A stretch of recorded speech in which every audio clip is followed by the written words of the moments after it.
شرم، خوف، بے بسی اندر ہی اندر اسے ادھیڑنے لگی۔ ندامت کا احساس اسے چور چور کر گیا۔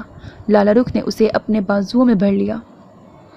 وہ لرز رہی تھی، خوفزدہ اور متحوش تھی، اس انکشاف سے جو خود اس پر بھی شدت سے وارد ہوا تھا، اس آگہی سے جس سے وہ آج خود بھی متعارف ہوئی تھی۔ میں طلال کے بارے میں ایسا سوچنا بھی گناہ سمجھتی ہوں لالی، مگر میں کیا کروں، میری سمجھ میں نہیں آتا کہ یہ سب کب ہوا، کیسے ہوا۔ میں نے ایسا کبھی نہیں چاہا تھا، میں اتنی کمزور کیوں پڑ گئی لالی؟ لالی پلیز مجھے سنبھال لیجیے، میری رہنمائی کیجیے، مجھے اس راہ سے واپس لے آئیے جو میرے لیے سوائے اذیت اور رسوائی کے کچھ نہیں۔ اس کا سارا وجود ہچکیوں کی زد میں تھا۔ چند لمحے عجیب کشمکش کے گزرے۔ لالا رخ کی سمجھ میں نہیں آ رہا تھا کہ وہ اس کے یوں رونے پر افسردہ ہو یا انکشاف پر خوشی اور مسرت کا اظہار کرے۔ بیک وقت دو احساسات اس کے دل کی زمین سے امڈ رہے تھے، ایک انکشاف کی مسرت انگیزی کا تھا، دوسرا طلال کی بے مہری کا۔ اچانک اس کی گرفت ڈھیلی پڑ گئی۔ روشانہ کہہ رہی تھی، آپ کو میری قسم ہے طلال سے کچھ مت کہیے گا، انہیں کبھی خبر نہ ہونے پائے، ورنہ میں اپنی نظروں میں گر جاؤں گی لالی۔ اور یہ سچ ہی تو تھا کہ محبت میں رد ہونے کا احساس بہت ذلت امیز ہوتا ہے۔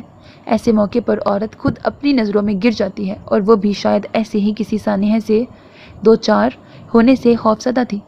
مجھے اس طرح قسم دے کر پابند مت کرو روشانہ، لالا رخ کے لہجے میں بڑی بے بسی چٹک رہی تھی۔ نہیں لالی، آپ کو میری قسم، مجھے میری نگاہوں میں زندہ رہنے دیجیے۔ وہ سر تاپا ملتجی ہو گئی۔ یہی تو المیہ ہے کہ محبت عزت دار لڑکیوں کو مجروح پرندہ بنا کر رکھ دیتی ہے۔ اڑ سکنے کی خواہش اور نہ اڑ سکنے کی بے بسی تا عمر تڑپاتی اور رلاتی رہتی ہے۔ وہ دکھ، رنج، خوشی اور بے بسی کے ملے جلے احساسات کے ساتھ اسے دیکھنے لگی۔ اچانک آہٹ پر وہ دونوں اپنے اپنے خیالوں کے تسلسل سے چونک گئیں، اور بیک وقت دروازے کی طرف دیکھا تو روشانہ کے بھل بھل بہتے آنسو ٹھٹر گئے۔ اسے لگا جیسے اس کے پیروں تلے سے زمین سرکتی چلی گئی ہو۔ طلال وہاں کھڑا تھا، اس کے ہاتھ میں چند سیڈیز تھیں جو وہ خرم کے کمرے میں رکھنے آیا تھا۔ اب پتہ نہیں وہ تب سے ہی کھڑا تھا یا ابھی آیا تھا۔ دونوں کو متوجہ دیکھ کر وہ بے آواز انداز میں پلٹا اور واپس چلا گیا۔ اس کے چہرے کے تاثرات سے کچھ اندازہ نہ ہوا، مگر اس کے پلٹ کر چلے جانے پر لالا رخ کا گمان ہوا کہ وہ ان کی ساری باتیں سن چکا ہے۔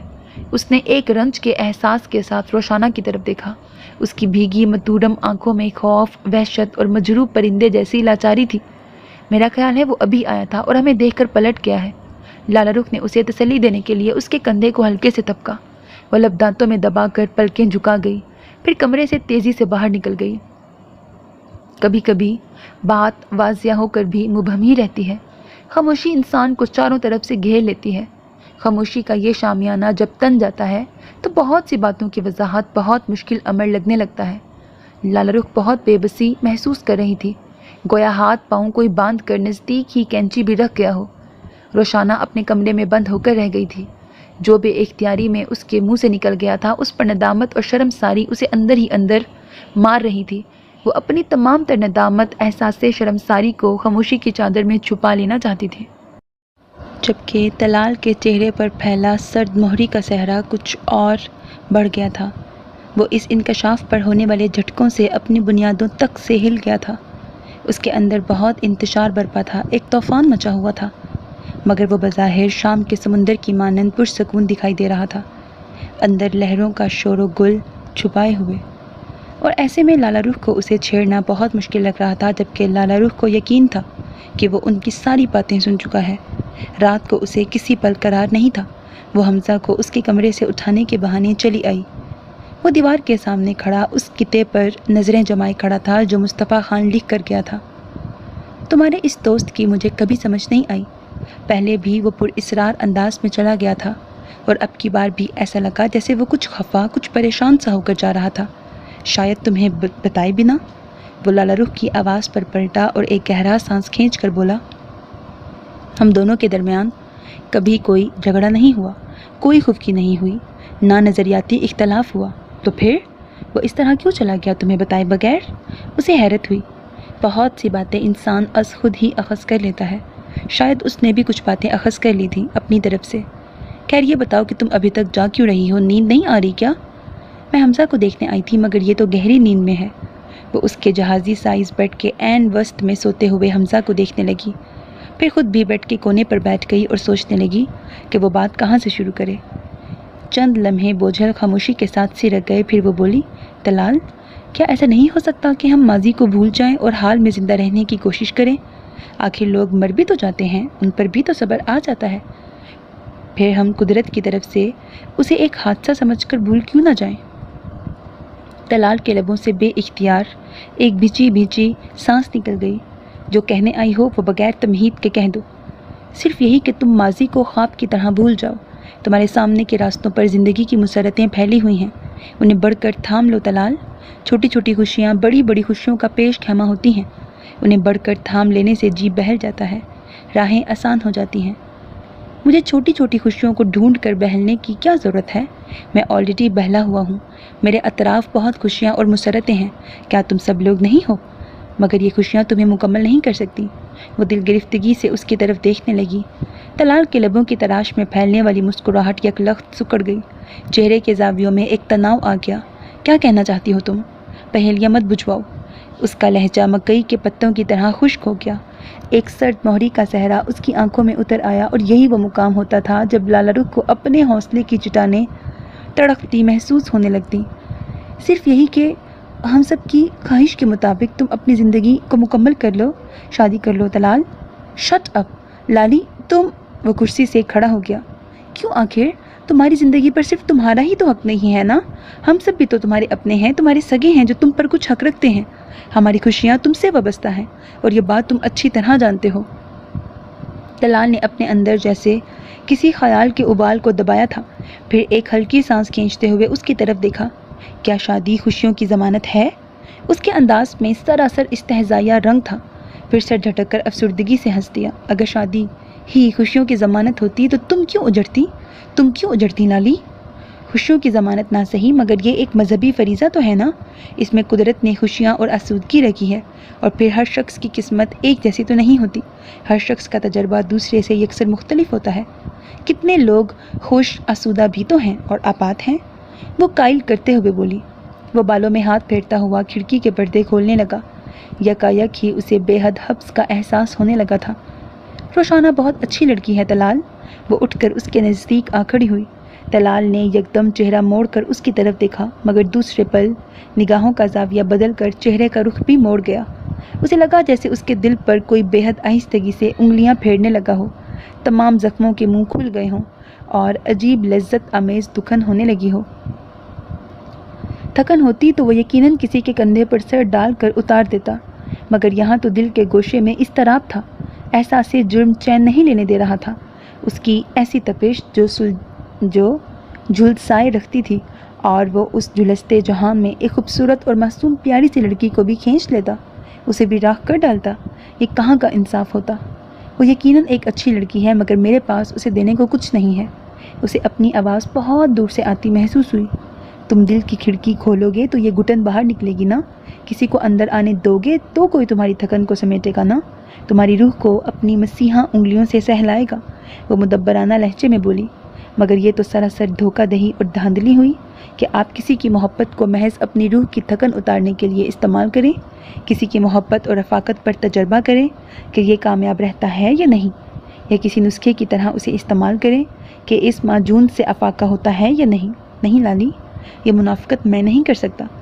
اگر کوئی از خود اس تجربے کے لیے خود کو پیش کرنا چاہے تو… لالی پلیز، وہ جیسے تڑپ کر پلٹا تھا۔ تم تو سمجھدار ہو، بجائے اسے سمجھانے کے اسے حوصلہ دے رہی ہو۔ اس نے بڑی متاسفانہ نظروں سے لالا رخ کو دیکھا، پھر تعصب سے سر جھٹک کر کرسی پر گر سا گیا۔ محبت کھیل نہیں ہوتا، کسی کو چاہنا اور چاہتے رہنا محض عادت نہیں ہوتی، تفریح نہیں ہوتی، اس میں جان کا زیاں ہوتا ہے۔ یہ انسان کو اندر سے توڑ پھوڑ دیتی ہے، اس کی ضربیں بہت ناقابل برداشت ہوتی ہیں، یہ آدمی کو ادھیڑ کر رکھ دیتی ہے۔ چاہے جانے کی خواہش اتنی لذت آمیز اور جاں فضا نہیں ہوتی جتنی چاہے جانے کی طلب میں نامرادی اذیت آمیز ہوتی ہے۔ اس سفر میں آدمی اندر تک کھوکھلا ہو جاتا ہے۔ وہ بے حد تکلیف سے بول رہا تھا۔ اس کے تصور میں مصطفیٰ خان کا سراپا لہرا گیا، اس کی سرمئی آنکھوں میں بکھرے خوابوں کی کرچیاں اس کے لہجے کی ٹوٹ پھوٹ، اس کے سفر کی رائگانی کا احساس اس کے اندر تک اتر کر اسے اس اذیت سے آشنا کر گیا تھا جیسے وہ مصطفیٰ خان کے اندر اترا ہوا ہو، یا مصطفیٰ خان کی ناآسودگی اور اذیت امیزی اس کے اندر تک اتر گئی ہو۔ یہ مجھ سے زیادہ کون جانتا ہوگا کہ رفاقت اتنی جافیزہ نہیں ہوتی جتنی جدائی جان سوز ہوتی ہے۔ لوگوں کی بے وفائی بھی تو جدائی ہی ہے نا۔ لالا رخ خود بھی ایک افسردگی کے سحر کی لپیٹ میں آ گئی۔ اس کی آواز میں اس کے اپنے ماضی کی چاپ لرزنے لگی۔ عجیب سا دکھ اس کے دل کے رگوں سے لپٹنے لگا۔ بات روشانہ کی ہو رہی تھی مگر مجروح جیسے وہ ہو رہی تھی۔ جب جانتی ہو پھر کیوں لالی؟ کیوں تم نے اس کے قدم نہیں روکے؟ اسے کیوں خرم کے حق میں دلائل دے کر قائل کرنے کی کوشش نہیں کی؟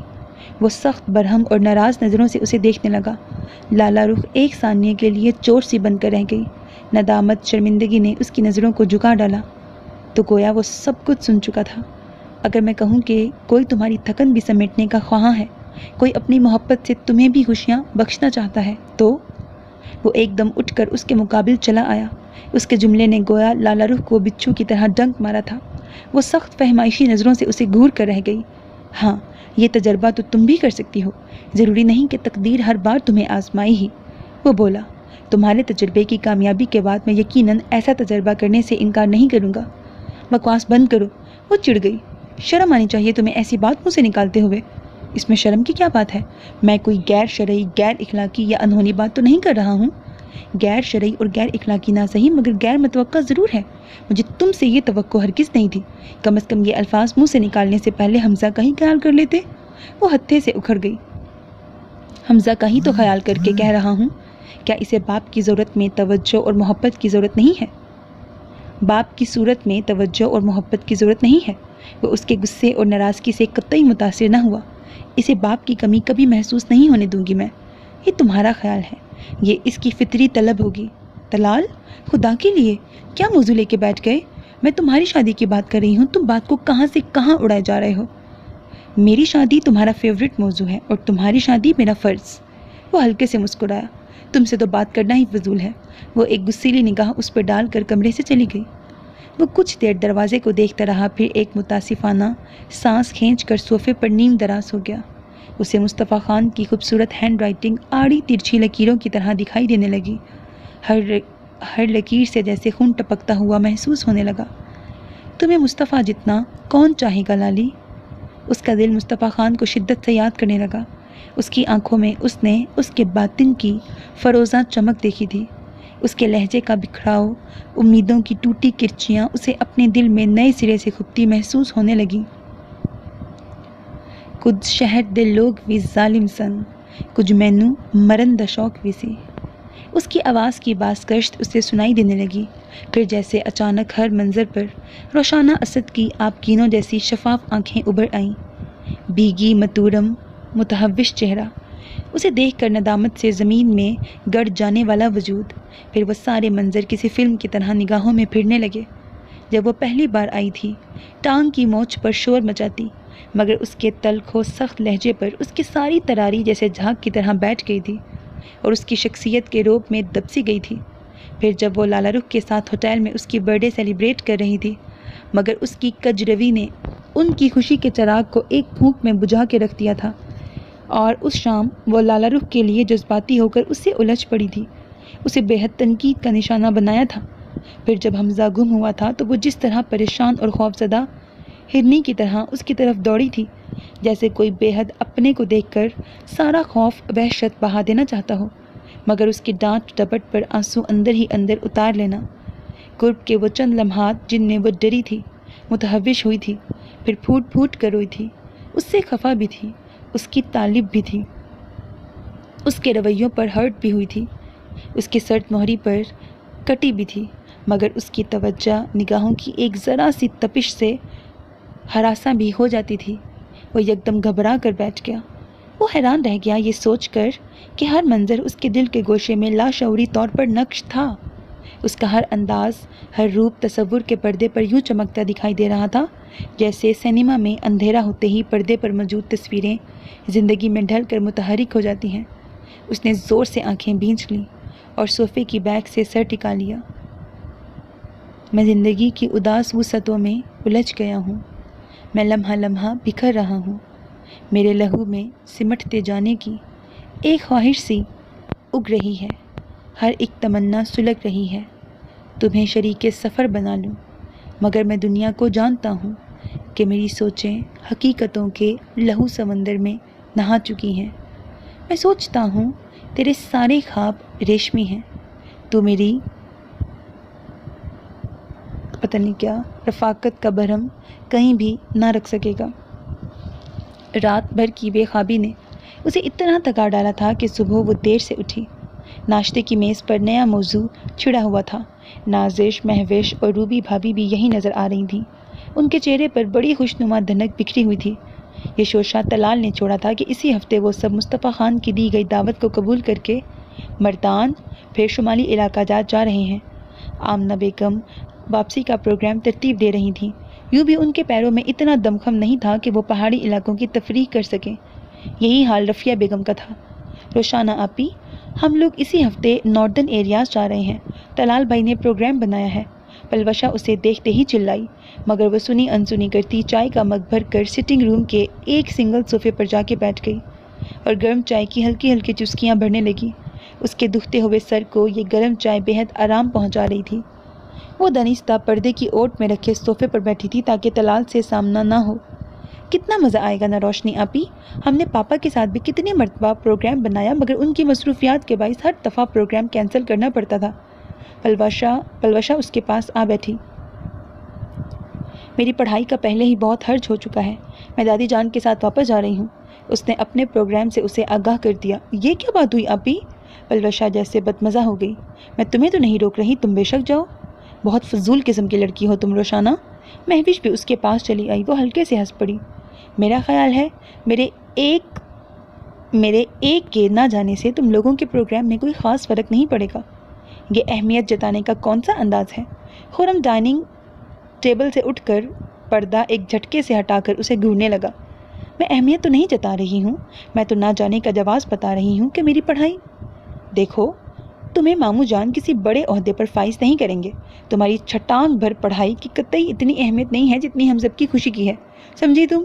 یہ نخرے تم کسی اور وقت کے لیے اٹھا رکھو۔ خرم، سمجھنے کی کوشش کرو، فضول بکے جا رہے ہو۔ وہ جھینک کر اٹھنے لگی۔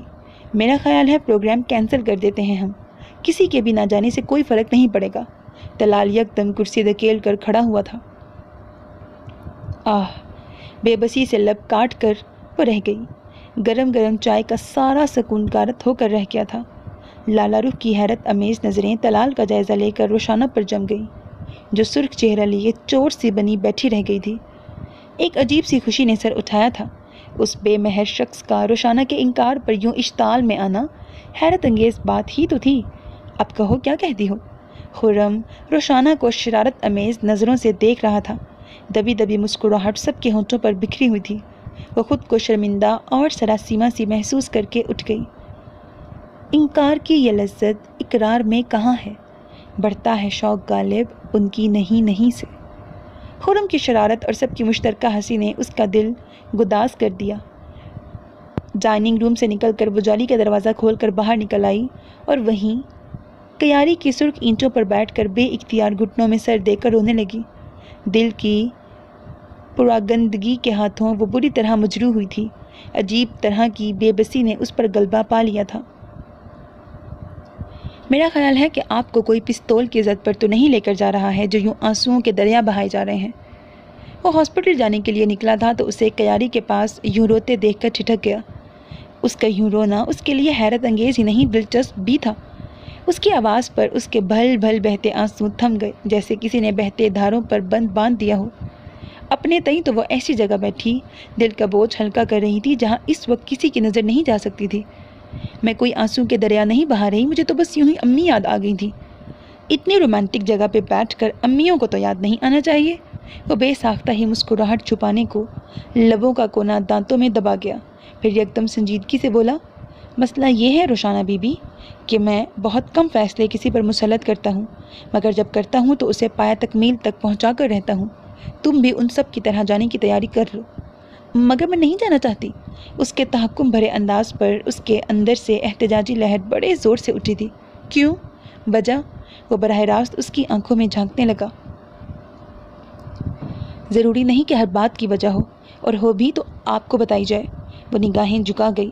ہاں، دوسری بات قابل غور ہے کہ ضروری نہیں کہ وجہ مجھے بتائی جائے۔ ایک ٹھنڈی سانس بھر کر اس نے تائیدی انداز میں سر ہلایا، پھر اس کے تمتماتے چہرے پر نگاہیں جماتے ہوئے بولا، یہ وجہ مجھے نہ صحیح تو لالا رخ کو بتا سکتی ہو، یوں بھی اسے کئی رازوں میں شریک تو کر ہی لیا ہے، ایک اور صحیح۔ وہ عجیب سے انداز میں ہنسا تھا، پھر پلٹ کر پورچ کی طرف نکل گیا تھا۔ روشانہ کو لگا وہ کھڑے کھڑے پاتال میں اتر گئی ہو، اس پر گھڑوں پانی پڑ گیا ہو۔ اس کے چلے جانے کے بعد وہ کتنی دیر سر اٹھانے کی ہمت نہ کر پائی۔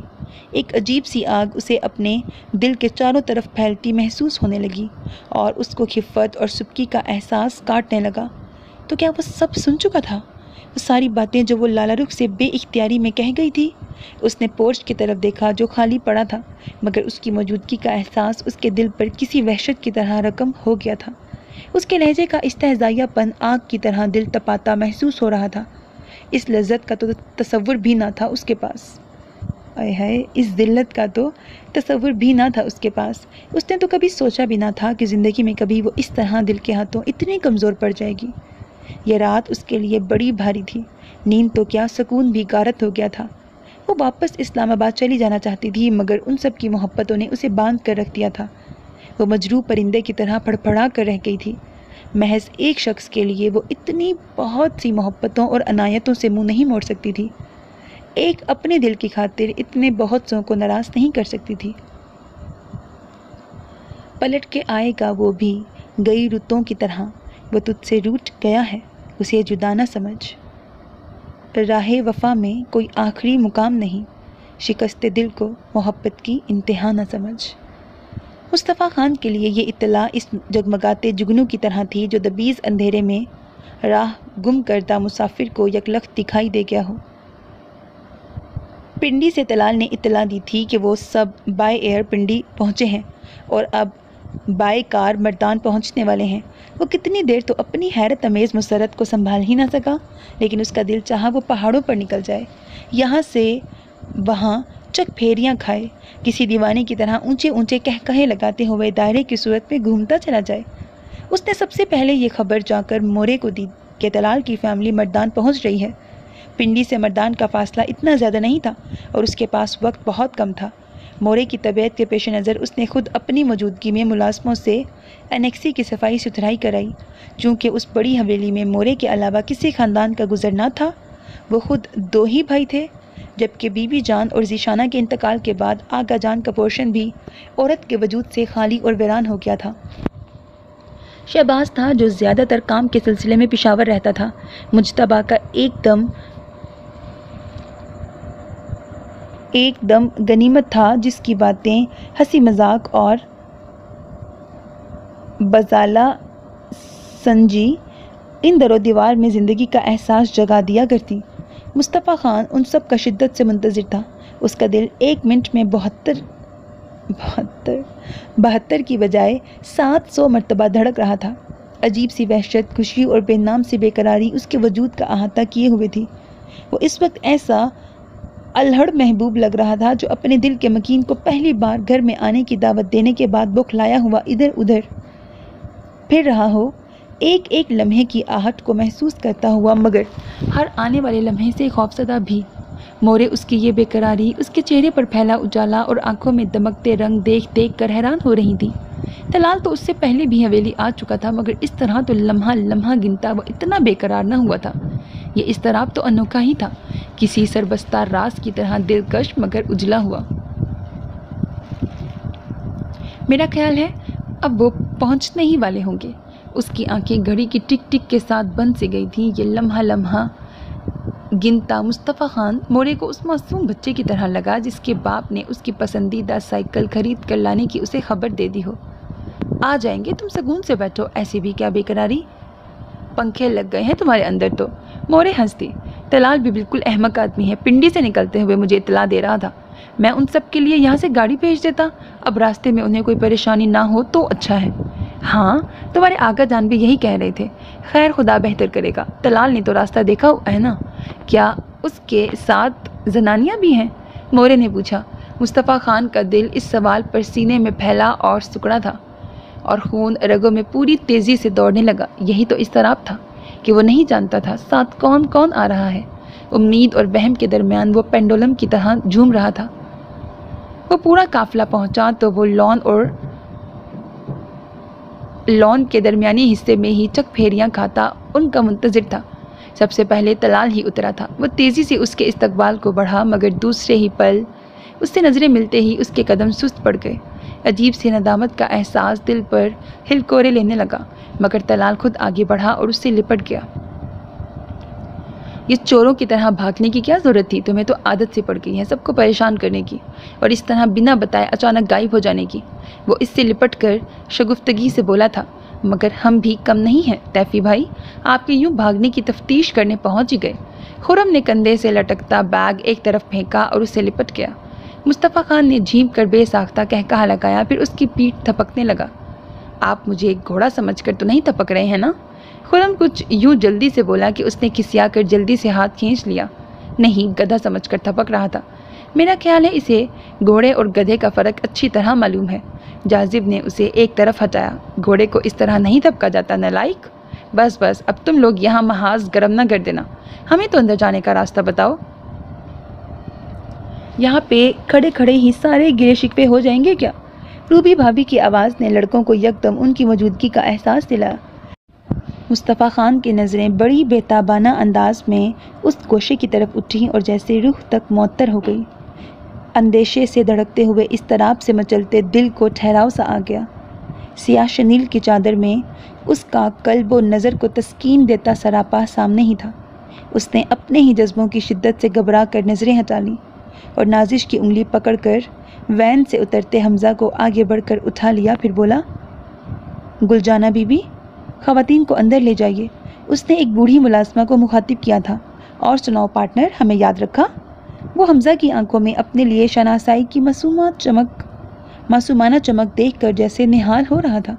جس طرح وہ لپک کر اس کی گود میں چڑھا تھا، اس کا دل مسرت سے ہمکنار ہو گیا تھا کہ پارٹنر تو آپ کی یاد میں رو رو کر کتنے ہی مٹکے بھر چکا، مگر آپ تو آئے ہی نہیں نہانے۔ شاید یہاں مردان میں پانی کی کمی نہیں ہے۔ شریر؟ خرم کی بات پر زبردست کہکہا پڑا تھا۔ اس نے جھینپ کر اسے ایک دھپ رسید کر دی۔ سو میرے عزیز listeners, this was the end of this episode. Hope that you like it. اپنا بہت خیال رکھیے گا نیک تمناؤں کے ساتھ۔ اللہ حافظ۔ And don't forget to subscribe to my channel because that's how you can encourage me and that's the only kind of support and encouragement which I want from all of you. Allah Hafiz.